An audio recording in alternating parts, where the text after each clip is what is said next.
Hello students and friends. आज आप लोग को क्लास 10 भौतिक विज्ञान का चैप्टर नंबर 2 पढ़ाया जाएगा, जो कि पहले से चल रहा है। इसमें आप लोग को पार्ट 14 वीडियो तक अर्थात भाग 14 तक पढ़ा दिया गया है। आज आप लोग को पार्ट 15 पढ़ाया जाएगा, मतलब 15वां भाग पढ़ाया जाएगा इस चैप्टर का। इस 15वां भाग में आज आप लोग को उत्तल दर्पण के लिए यू भी और एफ में संबंध ज्ञात करेंगे। और कैसे ज्ञात किया जाता है आप लोग आसानी से और बेहतर तरीके से समझेंगे। इस हेडिंग को इंग्लिश में रिलेशन बिटवीन यू भी and F for convex mirror के नाम से भी जानते हैं। अर्थात उत्तल दर्पण के लिए यू भी और एफ में संबंध ज्ञात करेंगे। आप संबंध देखिए कैसे ज्ञात करेंगे। तो सबसे पहले यह उत्तल दर्पण है, तो उत्तल दर्पण का एक फिगर बनाते हैं। यह आपका हो गया उत्तल दर्पण, जिसके अंदर की ओर आपका थोड़ा सा इसको और आगे की ओर लेते हैं। ये आपका हो गया उत्तल दर्पण, जिसके अंदर की ओर क्या होगा, कलई होगा या पेंट या पॉलिश होगा। कलई या पेंट या पॉलिश करने के बाद इसमें से एक प्रिंसिपल एक्सिस खींचेंगे, मुख्य अक्ष खींचा जाएगा। और यहाँ पर क्या होगा, ध्रुव होगा। और यहाँ वक्रता केंद्र सी होगा। और यहाँ पर मुख्य फोकस एफ होगा। और इसके बाद यहाँ पर एक वस्तु रखा जाएगा, जिसकी लंबाई ए बी मान लेते हैं। यह वस्तु की लंबाई ए बी है। और यहाँ से एक प्रकाश किरण समांतर भेज दिए। जब यह प्रकाश किरण समांतर जाएगा तो देखिए क्या होगा, यह यहीं से परावर्तित हो जाएगा। जब यहाँ से परावर्तित होगा तो कहाँ से परावर्तित होता हुआ दिखाई देता है, तो मुख्य फोकस से परावर्तित होता हुआ दिखाई देगा। थोड़ा सा यह हल्का से पीछे की ओर हो गया, तो इसको पीछे की ओर ले लेते हैं। यहाँ मान लेते हैं मुख्य फोकस है, और वक्रता केंद्र को थोड़ा सा और आगे की ओर मान लेते हैं।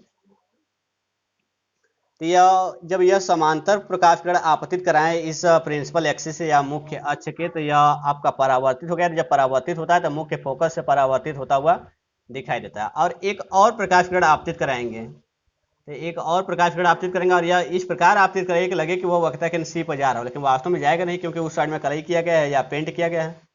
तो हम लोग कल्पना कर सकते हैं ना, मान लेते कि यह किरण यहाँ पर जा रहा है, वक्रता केंद्र सी पर जा रहा है, यही वक्रता केंद्र सी है। देखिए लगभग सही है, या थोड़ा तिरछा लग रहा है तो और सही कर लीजिए। आपका यह वक्रता केंद्र सी है, ठीक। वक्रता केंद्र सी पर आ गया। तो जब वक्रता केंद्र सी से जाता हुआ दिखाई दे तो वह उसी पर परावर्तित हो जाएगा, यहीं से परावर्तित हो जाएगा। लेकिन बस यहाँ पर आगे कल्पना किया गया कि वक्रता केंद्र सी पर जा रहा है, प्रतीत हो रहा है, लेकिन यहीं से परावर्तित हो जाएगा। तो इसका मतलब एक परावर्तित किरण यह और एक परावर्तित किरण यह, दोनों एक दूसरे को कहाँ काटे, तो यहाँ पर काटे। तो इसका मतलब प्रतिबिंब यही बनेगा। इसका नाम होगा ए डैश बी डैश। इसका नाम सीधा रखा गया है, क्यों? क्योंकि यह वस्तु भी इस मुख्य अक्ष के ऊपर है, और यह जो प्रतिबिंब बना है यह भी मुख्य अक्ष के ऊपर बना है। तो हमको u v और f में संबंध ज्ञात करना है। u मतलब होता है वस्तु की दूरी, v मतलब होता है प्रतिबिंब की दूरी, और f मतलब होता है फोकस दूरी। u होता है वस्तु की दूरी, v होता है प्रतिबिंब की दूरी, और f होता है फोकस दूरी। अब यह तीनों दूरी कहाँ कहाँ है, इसको थोड़ा सा यहाँ पर रफ कार्य के रूप में लिख देते हैं। यह तीनों दूरियां कहाँ कहाँ हैं, थोड़ा सा रफ कार्य में लिख देंगे तो आप लोग को क्लियर रहेगा, आसानी से समझ में आएगा। u देखिए u कहाँ है, तो u मतलब वस्तु की दूरी। तो अब कोई भी दूरी मापते हैं तो हमेशा p से मापते हैं। तो वस्तु कहाँ रखा गया है, यहाँ पर रखा गया। तो p से लेकर b तक क्या है, वस्तु की दूरी है। pb क्या है, वस्तु की दूरी है, और वस्तु की दूरी को u से प्रदर्शित करते हैं। और यह जो v है वो क्या है, तो यह होता है प्रतिबिंब की दूरी। प्रतिबिंब कहाँ बना है, तो प्रतिबिंब यहाँ बी डैश बना है। तो पी बी डैश क्या है, प्रतिबिंब की दूरी है। पी बी डैश क्या है, प्रतिबिंब की दूरी है। अब एफ चाहिए, एफ मतलब फोकस दूरी। तो फोकस दूरी कहाँ से कहाँ तक होता है, तो पी से लेकर एफ तक की दूरी को हम लोग फोकस दूरी कहते हैं। पी होता है ध्रुव और एफ होता है मुख्य फोकस। तो मुख्य फोकस और ध्रुव के बीच की दूरी को फोकस दूरी कहते हैं। इसका मतलब पी से लेकर एफ तक दूरी जो होगा वो क्या होगा, पी से एफ तक की जो दूरी होगा वो फोकस दूरी होगा। और इसके साथ साथ एक दूरी और दिखाई देगा, पी से लेकर सी तक। तो पी से लेकर सी तक जो दूरी होती है उसे वक्रता त्रिज्या कहते हैं। तो पी से लेकर सी तक की दूरी को वक्रता त्रिज्या कहते हैं। और यह जो वक्रता त्रिज्या होता है वह 2f के बराबर होता है। यह जो वक्रता त्रिज्या होता है वो किसके बराबर होता है, 2f के बराबर होता है। ये जो r है, p से लेकर c तक की दूरी जो वक्रता त्रिज्या r है, इसको pc मतलब यह p से लेकर c तक दूरी जो है वक्रता त्रिज्या r है, और यह r जो होता है 2f के बराबर होता है। तो कहीं पे पी सी दिखाई देगा तो वहाँ पर आर या 2F लिख सकते हैं, लेकिन आवश्यकता हम लोग को एफ की है, इसलिए पी सी की जगह पर 2F लिखेंगे। अब पी एफ दिखाई देगा, पी एफ मतलब पी से लेकर एफ तक दिखाई देगा तो स्मॉल एफ लिख दीजिएगा। और पी बी डेफ दिखाई देगा तो पी बी डेफ दिखाई देगा तो भी लिखिएगा। और पी बी दिखाई देगा तो यू लिख दीजिएगा, पी बी दिखाई देगा तो यू लिख दीजिएगा, क्योंकि यह पी बी क्या वस्तु की दूरी है। इनके अतिरिक्त कुछ और दिखाई दे रहा है तो उसको चेंज किया जाएगा इन्हीं सब रूपों में, क्योंकि हमको इन्हीं की आवश्यकता है, किसी और की आवश्यकता नहीं है। यह सब जो है रफ कार्य केवल है। देखिए इसी से आप लोग डेरिवेशन को या इस रिलेशन को आप लोग अच्छी तरह समझेंगे। यदि यह क्लियर नहीं हो पाएगा तो डेरिवेशन शायद न समझ में आए, तो आप लोग अच्छी तरह समझने का प्रयास कीजिएगा। शायद समझ में आया होगा यह टॉपिक्स। अब आगे समझते हैं। इसमें क्या होगा कि यह जो त्रिभुज ए बी सी बड़ा वाला दिखाई देता है, सबसे बड़ा वाला त्रिभुज ए बी सी और त्रिभुज ए डैश बी डैश सी, यह दोनों समकोणिक त्रिभुज है। समकोणिक मतलब समरूप है। त्रिभुज ए बी सी बड़ा वाला और त्रिभुज ए डैश बी डैश सी जो छोटा वाला दिखाई दे रहा है, यह दोनों क्या है, समकोणिक या समरूप त्रिभुज है। और समकोणिक क्यों है? क्योंकि जब दो त्रिभुज में से यदि पहले त्रिभुज का दो कोण दूसरे त्रिभुज के दो कोण के बराबर हो जाए तो समकोणिक हो जाते हैं। तो देखिए इसमें यह कोण कितना अंश बना रहा है, 90 अंश, और यहाँ भी तो 90 अंश बन रहा है छोटे वाले में भी। और यह कोण फी बड़े वाले में भी आ गया और कोण फी वही छोटे वाले में भी आ गया। तो यह ओभेनिष्ठ है। ओभेनिष्ठ मतलब कॉमन है। जब कॉमन है तो दोनों में इक्वल रहेगा, दोनों में बराबर रहेगा। तो इसका मतलब कि इस बड़े वाले त्रिभुज का दो कोण इस छोटे वाले त्रिभुज के दो कोण के बराबर है। तो इसका मतलब कि यह बड़ा वाला त्रिभुज और यह छोटा वाला त्रिभुज क्या है, समरूप है। तो लिखेंगे इसलिए, या लिखेंगे फिर डायरेक्ट, चूंकि त्रिभुज ए बी सी समरूप है किसके, त्रिभुज ए डैश बी डैश सी के। त्रिभुज ए डैश बी डैश सी के। थोड़ा सा देख लेते हैं कि यह फिगर आ रहा है कि नहीं कैमरे में। ओके है, अच्छी तरह आ रहा है, कोई प्रॉब्लम नहीं हुआ। त्रिभुज ए बी सी समरूप है त्रिभुज ए डैश बी डैश सी के। जब यह समरूप है तो, और थोड़ा सा यहाँ ध्यान दीजिए कि यहाँ पर आर मान लीजिएगा और यहाँ से एक लंब डाल दीजिएगा। थोड़ा सा लंब हम अच्छी तरह से क्लियर दिखाइएगा, सीधे स्ट्रेट होना चाहिए।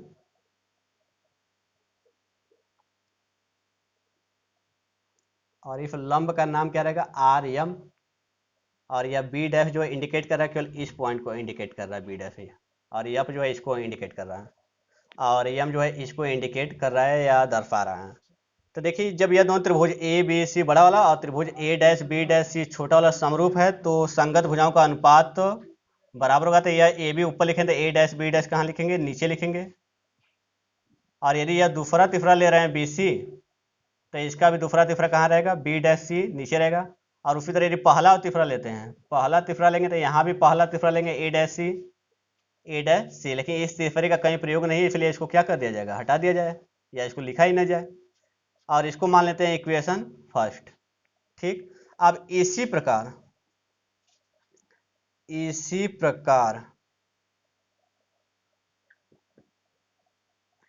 प्रकार देखिए अब त्रिभुज आर एम एफ जो यहाँ वाला दिखाई दे रहा है, आर एम एफ, इसी प्रकार त्रिभुज आर एम एफ जो होगा समरूप होगा किसके, त्रिभुज ए डैश बी डैश एफ। यह छोटे वाले यहाँ पे जो बिल्कुल छोटा सा बना है आर एम एफ, यह बड़ा वाला त्रिभुज ए डैश बी डैश एफ के समरूप होगा। त्रिभुज ए डैश बी डैश एफ के समरूप। जब यह समरूप हो गया तो इसलिए क्या हो जाएगा, तो संगत भुजाओं का अनुपात बराबर हो जाएगा। तो आर एम बटा K A dash B dash, R M बटा K A dash B dash बराबर एम एफ, मतलब दूसरा तिफा लिए एम एफ बटा के बी डैश एफ हो जाएगा, बी डैश एफ हो जाएगा। अब उसके बाद जो तीसरा आर एफ बटा के ए डैश एफ होगा, तीसरा को लिखने की आवश्यकता नहीं क्योंकि उसका कोई प्रयोग नहीं है। अब उसके बाद इस टॉपिक्स को यहाँ पर क्लियर करते हैं। तो यहाँ जो आर एम है, ये जो आर एम दिखाई दे रहा है, यह आर एम ए बी के बराबर होगा, क्योंकि आयत में आमने सामने की भुजाएं बराबर होती है। तो यह आर एम जो होगा ए बी के बराबर होगा। तो यह आर एम ए बी के बराबर होगा। तो फिर आर एम के जब हम लिख देंगे ए बी, अब बटा के सब कुछ उतार लिया जाएगा, ए डैश बी डैश बराबर एम एफ बटा के बी डैश एफ। इसको मान लेंगे इक्वेशन सेकंड। तो यह पहला इक्वेशन है और यह दूसरा इक्वेशन। तो लिखेंगे समीकरण 1 व समीकरण 2 से, समीकरण 1 व समीकरण 2 से। तो देखिए समीकरण 1 और 2 से क्या दिखाई दे रहा है, लेफ्ट देखिए दोनों में, दोनों के लेफ्ट में ए बी बटा K A dash B dash है, यहाँ भी ए बी बटा K A dash B dash है। दोनों का लेफ्ट बराबर है, इसका मतलब राइट भी बराबर होगा। तो इसका राइट में यह है और इसके राइट में यह है, तो अर्थात बी सी बटा के बी डैश सी, बी सी बटा के B dash C, B dash C बराबर हो जाएगा ये वाला मान, तो हो जाएगा यम एफ बटा के बी डैश एफ, यम एफ बटा के बी डैश एफ, ये दोनों बराबर हो गया। अब उसके बाद देखिए क्या करेंगे, इसको मान लेते हैं इक्वेशन थर्ड। अब लिखते हैं यदि ये जो r है, यदि r को हम p पर मान लें, अर्थात यह द्वारक छोटा मान लें, तो जब r p पर आएगा तो यम भी p पर आ जाएगा। यदि r को p पर मान लिया जाए, r को p पर मान लिया जाए, यदि r को p पर मान लिया जाए, तो देखिए जब r को हम लोग p पर मान लेंगे तो r भी यहीं आ जाएगा और m भी यहीं पर आ जाएगा। तो इसका मतलब कि r एफ पी एफ और एम एफ तीनों बराबर हो जाएगा, आर एफ पी एफ बराबर एम एफ तीनों बराबर हो जाएगा, जिसका आवश्यकतानुसार प्रयोग किया जाएगा। तो अब समीकरण तीन से समीकरण तीन में सभी राशियों को, सभी मान को उतारा जाएगा, बस यम एफ के जगह पर, इस यम एफ के जगह पर पी एफ लिख दिया जाएगा। तो उतारते हैं बी सी बटा के बी डैश सी, बी सी बटा के बी डैश सी,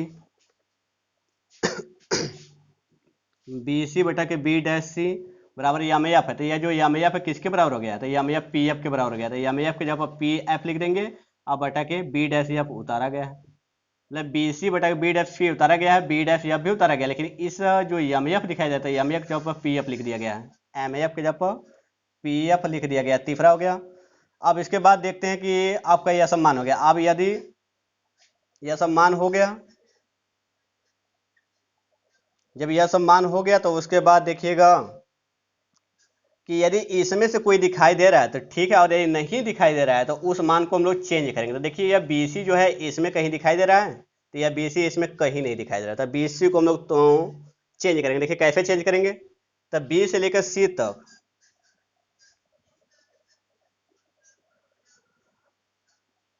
बी से लेकर सी तक जो है, तो जो बी से लेकर सी तक है तो इसको हम तोड़ते हैं। कैसे तोड़ेंगे, इस प्रकार से तोड़िए कि इसी में से दिखाई दे, यदि कुछ और दिखाई देगा तो उससे कोई फायदा नहीं होगा। तो देखिए बी से जब क्या करेंगे, तो बी से लेकर सी तक जो है तो इसको हम लिख सकते हैं बी से लेकर पी तक और प्लस पी से लेकर सी तक। यदि यह दूरी और यह दूरी जोड़ दें तो पूरा बी सी आ जाएगा, यहाँ से यह दूरी और यहाँ से यह दूरी दोनों को जोड़ दें तो पूरा बी सी आ जाएगा। तो इसका मतलब बी सी की जगह हम लिख सकते हैं बी पी और plus P C, B C की जगह पर लिख सकते हैं B P plus P C, अब बटा के बी डैश सी, तो बी डैश सी भी इसमें नहीं है तो इसको भी तोड़ा जाएगा या बदला जाएगा। तो बी डैश सी है कहाँ, तो बी डैश सी यहाँ है, तो बी डैश सी यहाँ पे। तो ऐसा करते हैं कि हम पी से लेकर सी तक पूरा दूर ले लेते हैं, पी से सी तक अधिक दूरी ले लिए हैं। हमको लेना था बी डैश सी केवल इतना दूरी लेना था, हम ले लिए अधिक दूरी, पी से लेकर सी तक ले लिए। तो कितना अधिक ले लिए, तो बी डैश पी इतना दूरी अधिक लिए हैं, तो इसको घटा देंगे, तो माइनस बी डैश पी घटा देंगे बराबर। अब पी एफ इसमें दिखाई दे रहा है, तो पी एफ जब इसमें दिखाई दे रहा है तो इसको उसी तरह उतारा जाएगा। अब बी डैश एफ, तो बी डैश इसमें नहीं है तो इसको भी तोड़ा जाएगा। तो बी डैश एफ है कहाँ, तो बी डैश एफ यहाँ पर है, तो बी डैश एफ यहाँ पर है तो इसको भी तोड़ते हैं। तो ऐसा करते हैं, तो पी से लेकर पी से लेकर एफ तक दूरी ले लेते हैं। हमको लिखना था केवल बी डैश एफ, बस इतना ही दूरी लिखना था, लेकिन हम लिख लिए पी से एफ तक, एक्स्ट्रा ले लिए कुछ। तो कितना एक्स्ट्रा लिए हैं, तो पी से एफ तक, पी से बी डैश तक एक्स्ट्रा लिए, तो इसको घटा देंगे। तो पी से बी डैश तक थोड़ा सा एक्स्ट्रा लिया गया है, उसको घटा दिया जाएगा। शायद क्लियर हो गया होगा आप लोग को। अब यही सब मान यहाँ से हम लोग इसमें पुटअप करेंगे। आप पुटअप करने से पहले चिन्ह के बारे में पढ़ेंगे। तो यदि यहाँ इस ध्रुव से या पोल पॉइंट से आगे की ओर जाएंगे, मतलब दाहिनी ओर जाएंगे तो प्लस, और बाईं ओर जाएंगे तो माइनस, ऊपर जाएंगे तो प्लस और नीचे आएंगे तो माइनस होता है। इस सिंबल का प्रयोग करते हुए यहाँ प्रयोग किया जाएगा।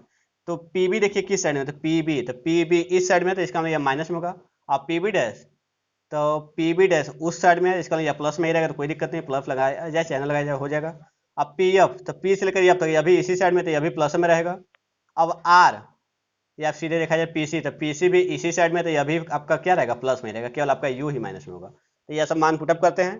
तो देखिए बीपी, तो बीपी आपका यही है, तो बीपी का मान कितना है, माइनस यू है, तो यहाँ पर लिख देंगे माइनस यू, अब प्लस पी सी का मान, तो पी सी का मान कितना है, 2f है, तो 2f लिख दिए।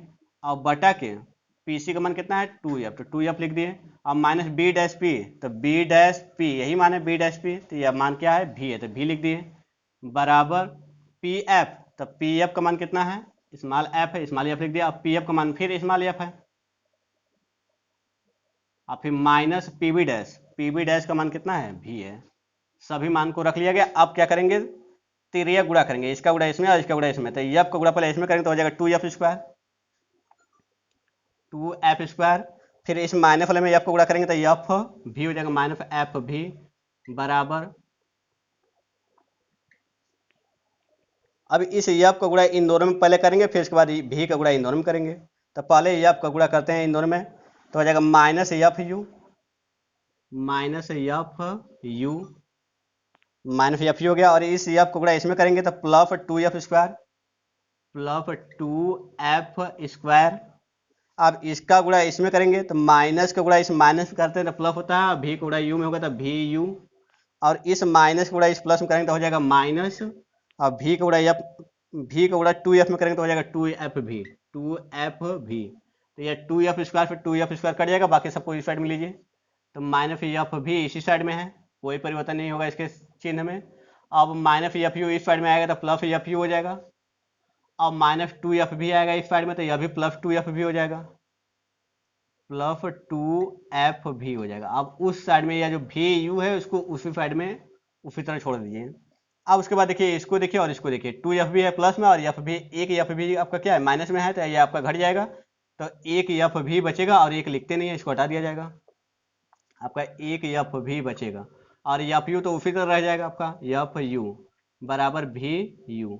अब क्या करेंगे, यू भी एफ में भाग देने पर, यू भी एफ, यू भी एफ से भाग देने पर, यू भी एफ से भाग देने पर, यू भी एफ से भाग देने पर जब भाग दिया जाएगा देखिएगा तो हो जाएगा एफ भी प्लस एफ यू बराबर भी यू बटा के एफ यू भी बटा के एफ यू भी बटा के एफ यू भी का सब में भागा दिया जाएगा। तो इसमें क्या क्या कटेगा, एफ और भी कट जाएगा तो एक बटा के यू बचेगा, एक बटा के यू, और प्लस इसमें एफ और यू कटेगा तो भी बचेगा तो एक बटा के भी हो जाएगा, बराबर इसमें क्या कटेगा, भी और यू कट जाएगा तो एक बटा के एफ बचेगा। अब इसको इस साइड में लिख लेते हैं, तो एक बटा के एफ बराबर हो जाएगा एक बटा के भी प्लस एक बटा के यू, एक बटा के यू।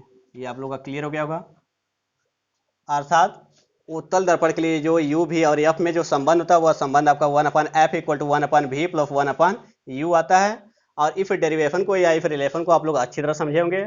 और यदि फिर भी कुछ प्रॉब्लम हो आया होगा तो इस वीडियो को लगभग 2 या 3 बार देख लीजिएगा, आप लोग को यह वीडियो अच्छी तरह से समझ में आ जाएगा।